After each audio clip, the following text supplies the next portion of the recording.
Bismillahirrahmanirrahim. Assalamualaikum warahmatullahi wabarakatuh. Baik adik-adik, pada kesempatan ini kita akan membahas materi baru yaitu sel elektrokimia. Namun pada video kali ini saya hanya akan membahas sebagian terlebih dahulu untuk lebih memahami sel elektrokimia itu sendiri. Baiklah, akan coba saya tampilkan slide-nya.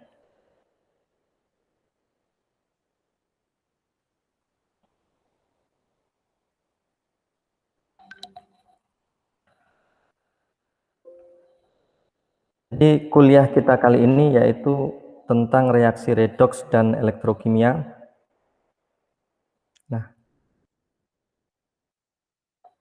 perlu kita ingat kembali bahwa yang namanya proses elektrokimia adalah reaksi oksidasi reduksi, di mana yang pertama energi yang dilepas oleh reaksi spontan diubah menjadi listrik.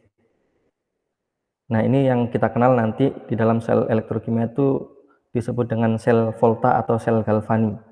Jadi dari reaksi kimia spontan menghasilkan listrik. Kemudian yang kedua yaitu proses atau reaksi oksidasi reduksi, di mana energi listrik digunakan agar reaksi non spontan dapat terjadi. Jadi perubahan energi listrik menjadi reaksi kimia. Nah, ini dikenal dengan sel elektrolisis.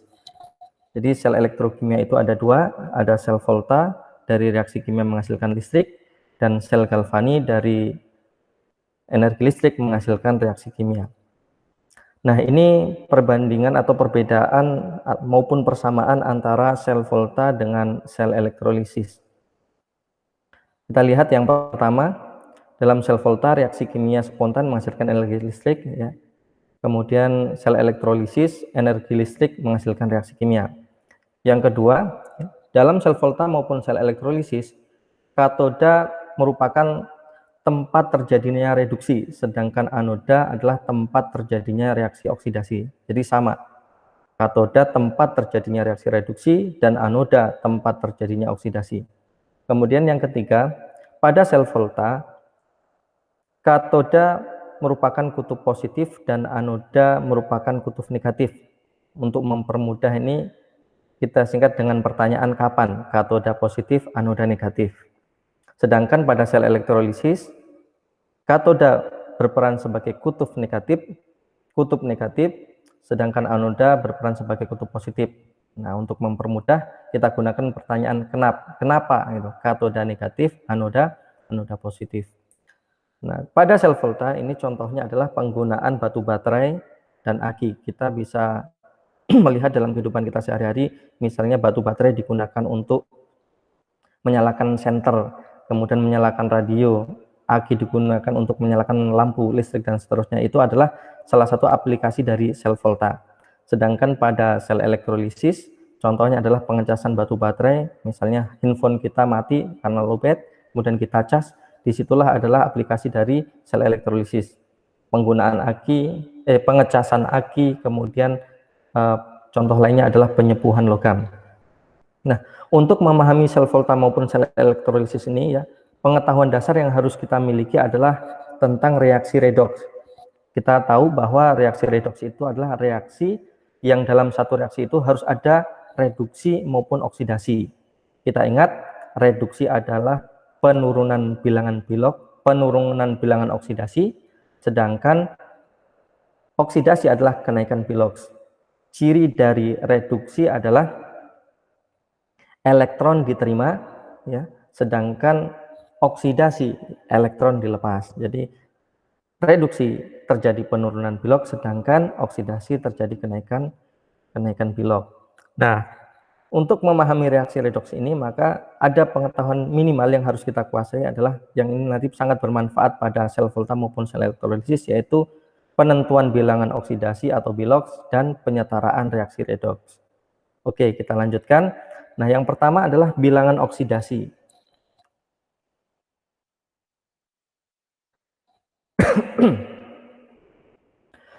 Bilangan oksidasi adalah jumlah muatan yang dimiliki suatu atom dalam molekul atau senyawa ionik jika elektronnya berpindah seluruhnya.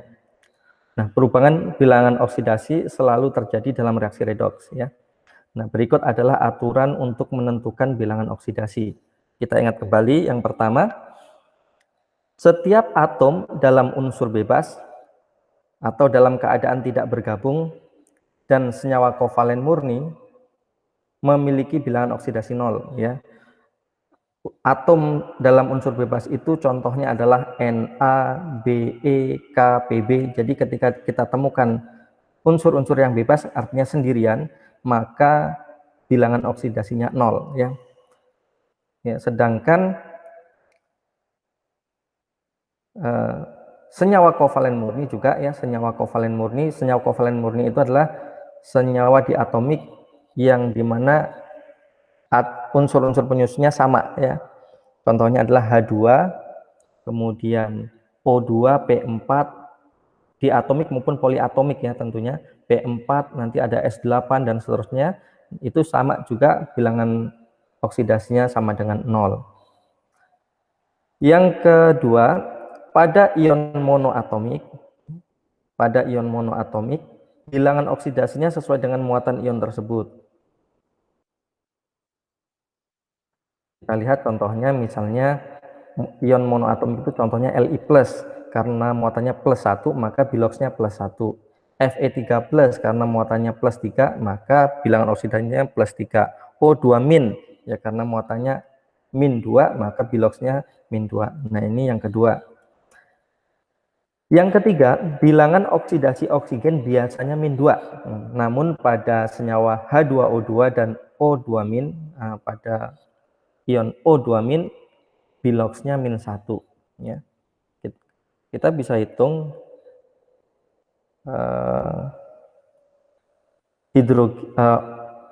hidrogen itu golongan 1A plus 1 karena ada 2 berarti -2 ya. Plus 2, mohon maaf. Jadi hidrogen itu plus 1 karena ada 2 berarti plus 2. Nah, supaya 0 ini berarti -2. Karena ada 2 oksigennya berarti -2 dibagi 2 -1. Jadi selain pada H2O dan O2- ya, biloxnya itu oksigen umumnya adalah -2, tapi pada H2O2 dan O2- adalah -1. Kemudian yang keempat,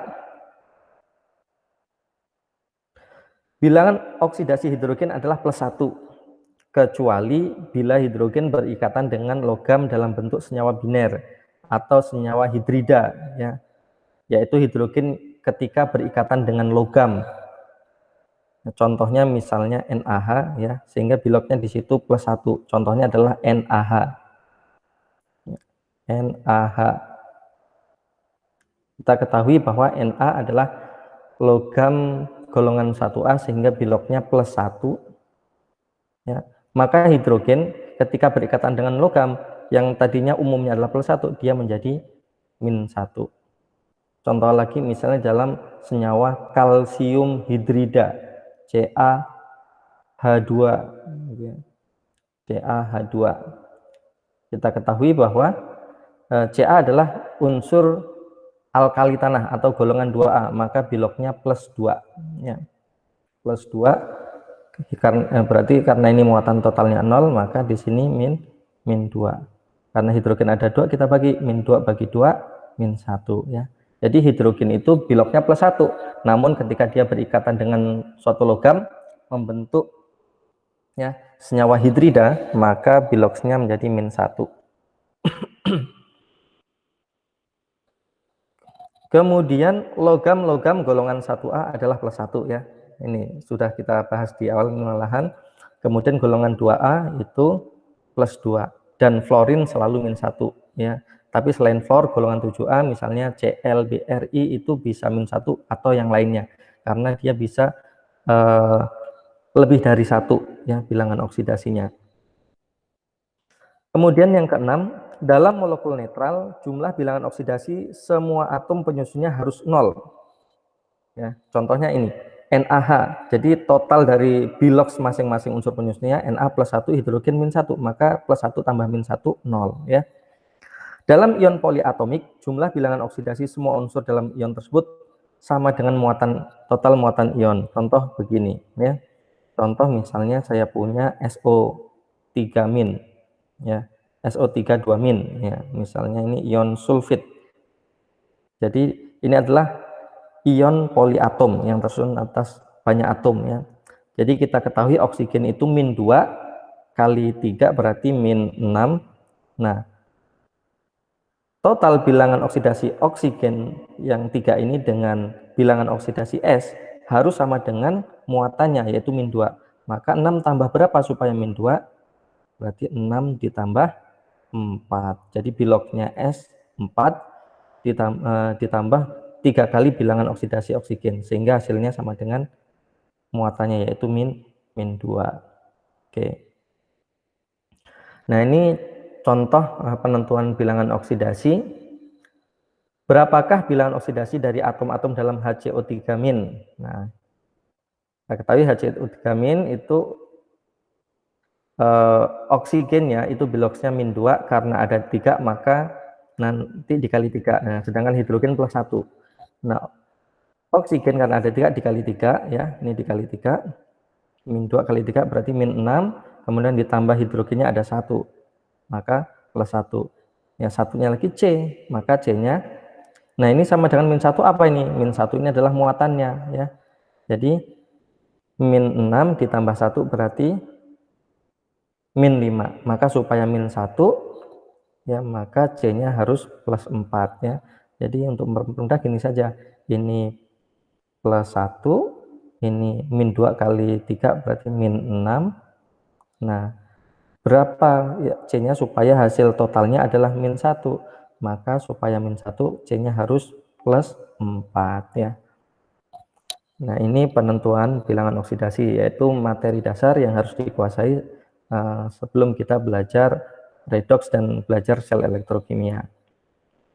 Nah, kemudian yang hal penting berikutnya dalam reaksi redoks adalah bagaimana menyetarakan reaksi redoks. Karena dalam menyetarakan reaksi redoks ini tidak sama menyetarakan reaksi kimia biasa ya, yang dilihat atom kiri dengan kanannya kemudian disetarakan, tetapi ada aturan-aturannya.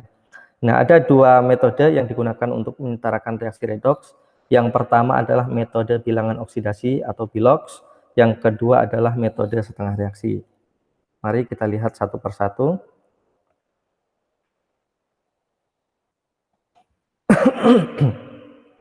Yang pertama adalah metode bilangan oksidasi atau biloks. Nah, kita langsung pahami dengan contoh saja supaya lebih mudah. Kita ketahui di sini ada reaksi antara Fe2+ dengan Cr2O7 2- ya, menghasilkan Fe3+ plus Cr3+. Nah, dalam penentuan penyetaraan reaksi redoks dengan menggunakan bilangan oksidasi ini, langkah yang pertama yang harus kita tentukan adalah menentukan unsur yang mengalami perubahan biloks. Kita ketahui dari reaksi ini unsur yang mengalami perubahan biloks adalah Fe dengan Cr ya. Fe plus 2 menjadi 3+ berarti naik oksidasi, sedangkan Cr ini dari plus 6 ya, plus 6 menjadi plus 3 turun berarti reduksi. Jadi yang mengalami perubahan biloks kita tentukan terlebih dahulu. Kemudian yang kedua, setarakan unsur tersebut kiri dengan kanan. Kita lihat Fe-nya ada 1 berarti sudah setara ya. Kemudian Cr-nya sebelah kiri ada 2, di kanan baru 1, maka kita tambahkan di depannya koefisien Cr3+-nya menjadi 3. Kemudian langkah ketiga, tentukan penurunan dan kenaikan biloksnya, kemudian kalikan dengan FPB-nya. Ya. Kita lihat ini Fe dari plus 2+ menjadi 3+ berarti naik 1 ya. Kemudian Cr ya, Cr2+ ini tadi di sini plus 6. Plus 6 dari mana? Ya. Dari ini min 14 ya. Berarti supaya di sini min 2 harus ditambah berapa? Ditambah ya, tambah 12 ya, tambah 12. Jadi 12 dikurang 14 berarti totalnya min 2. Berarti biloksnya Cr di sini ya dibagi 2 berarti plus 6 ya, turun. Nah, sekarang kita tentukan penurunannya. Di sini kan 12 udah kita setarakan ya, 12, di sini 2 kali 3 itu plus 6, jadi dari 12 ke 6 turun 6 ya, dari 12 ke 6 bloksnya turun 6. Nah, setelah kita tentukan kenaikan dan penurunannya, kemudian dikalikan dengan FPB-nya, faktor persekutuan terbesar. Yang ini 1, ini 6, maka FPB-nya 6. Yang di sini kali 6, di sini kali 1, atau kali silang saja ya. Yang di sini kali 6, sini kali 1. Nah, setelah dikalikan 6, maka koefisien FE-nya menjadi 6, ya FE12-nya menjadi 6, FE13-nya menjadi 6, sedangkan koefisien CR2O72-nya tetap 1. Dan ini CR13-nya tetap 2, karena dikalikan 1. Nah, setelah ini, kemudian yang berikutnya, yang keempat, setarakan atom oksigennya. Nah, jika suasananya asam, ya, jika suasana reaksinya asam, maka sisi yang kekurangan oksigen tambahkan H2O sebanyak kekurangannya. Kita lihat di sini, ya, awalnya ya, posisi sebelah kanan untuk suasana asam ya, tidak ada oksigen, sedangkan yang posisi sebelah kiri oksigennya 7 ya. Maka yang sebelah kanan karena kekurangan oksigen 7 ditambah 7H2O. Oke, itu pada suasana asam. Nah, sedangkan pada suasana basa kita lihat di sini oksigennya 7, sebelah kiri kanan tidak ada. Ya, sisi yang kekurangan oksigen tambahkan 2 kali OH- ya, tambahkan 2 kali OH- sebanyak kekurangannya ya. Jadi di sebelah kiri kan ada 7, sebelah kanan tadinya nggak ada, maka tambah 2 kalinya, berarti 7 kali 2 14, tambahkan 14 OH-. Nah, ini pada suasana basa. Kemudian yang kelima, setarakan atom hidrogennya. Pada suasana asam, sisi yang kekurangan hidrogen tambahkan H+ sebanyak kekurangannya ya. Kita tahu di sini tadi H+-nya 7 kali 2 berarti 14, sedangkan awalnya di sini tadi enggak ada ya. Kita lihat di sini. Nah, sebelah kiri belum ada, maka ditambahkan 14 H+. Sedangkan pada suasana basa, sisi yang kekurangan hidrogen ya, atom H, tambahkan H2O sebanyak kekurangannya ya. Jadi di sini tadi ada 14 hidrogen, maka supaya sama hidrogennya tambahkan H2O. Nah, H2O itu kan hidrogennya 2, maka supaya 14 berarti depannya koefisiennya 7 supaya setara hidrogennya. Nah, untuk metode bilangan oksidasi selesai dengan cara seperti ini. Kita bisa cek bahwa reaksinya sudah setara. Misalnya yang suasana asam, kita hitung Fe-nya 6, di sini juga sudah 6, Cr-nya 2, sebelah kanan juga 2, hidrogennya sebelah kiri 14, di sebelah kanan juga 14, oksigennya 7, 7. Muatannya kita lihat, ini muatannya 6 kali 2 plus berarti 12 ya, plus 12. Ini min 2 berarti min 2 ditambah 14 kali plus 1 berarti tambah 14. Kita lihat muatan totalnya ya, 12 dikurang 2 itu 10 ditambah 14 berarti 24 muatannya, plus 24 sebelah kiri. Kita lihat sebelah kanan, 6 kali 3 18 ya, 6 kali 3 18 ditambah 2 kali 3 berarti 6, berarti 18 tambah 6 ini juga sama dengan 24, muatannya juga sudah setara. Sama aja juga kita kalau mau mengecek juga bisa dengan cara seperti yang di suasana asam ini. Nah, ini adalah penyetaraan reaksi redoks dengan menggunakan metode bilangan oksidasi. Mudah-mudahan bisa dipahami. Berikutnya adalah penyetaraan reaksi redoks dengan menggunakan metode setengah reaksi. Ya, masih dengan reaksi yang sama. Ya, langkah pertama adalah pisahkan reaksi menjadi setengah reaksi reduksi dan oksidasi. Kemudian setarakan unsur yang mengalami perubahan Philox. Ya, kita lihat Fe2+ menjadi Fe3+ ini oksidasi. Berarti Cr2O72- menjadi Cr3+ ini reduksi. Nah, setelah dipisahkan menjadi setengah reaksi seperti ini, kemudian yang kedua adalah setarakan atom H dan O sama seperti cara penentuan dengan metode Philox ya. Caranya sama persis ya. Di reaksi oksidasi ini kan tidak ada atom H dan O-nya, sehingga tidak perlu disetarakan atom H dan O-nya karena tidak ada. Namun di setengah reaksi reduksi ini kita lihat pertama tadi ya sudah harus disetarakan dulu. Ini Cr-nya 2, Cr-nya di sini ada 2, maka dikasih 2 di depan koefisien Cr-nya ya, di koefisien Cr3+-nya. Nah, langkah kedua sama dengan cara metode bilangan oksidasi. Kekurangan O dalam suasana asam tambah H2O. O-nya ini 7, berarti tambah 7H2O. Kekurangan ya, hidrogennya tambah H+. Ini hanya 7 kali 2, berarti 14, maka tambah 14H+. Nah, sedangkan pada suasana basa, ya sama juga. Kekurangan O7, maka tambah 2 kali OH-, 14 OH-. Setarakan hidrogennya dengan cara menambah H2O. Hidrogennya ada 14, maka tambah setengahnya, yaitu 7H2O. Nah, kemudian yang ketiga, setarakan muatan dengan menambah elektron. Ya, setarakan elektron dan jumlahkan reaksinya. Jadi kita lihat ini muatannya 2+, sedangkan sebelah kanan Fe menjadi 3+. Ya. Fe 3+, maka supaya setara yang lebih positif kita tambahkan elektron. Selisihnya 1, berarti tambah 1 elektron. Kemudian ini CR-nya harus duanya ini harusnya di bawah ya. Cr2O7 2-. Kita lihat muatannya -2 di sini ya, -2 ditambah 14 berarti +12 ya. Sebelah kiri muatannya +12. Kemudian sebelah kanan 2 tambah 2 kali 3 maka +6. Ya, selisihnya dari 12 ke 6 ini kan 6, maka yang lebih positif tambah selisih dari kekurangan selisih muatannya tersebut tambah elektron, yaitu 6 elektron. Nah, elektronnya yang oksidasi ada 1, yang reduksi ada 6, maka supaya setara kali silang ya. Yang atas kali 6, yang bawah kali 1. Kemudian kita jumlahkan reaksinya. Elektronnya dicoret. Nah, ini hasil penjumlahan reaksinya. Ya. Nah, untuk basa juga sama ya, metodenya sama juga dengan seperti yang di suasana asam, sehingga kita dapatkan reaksi totalnya seperti ini ya.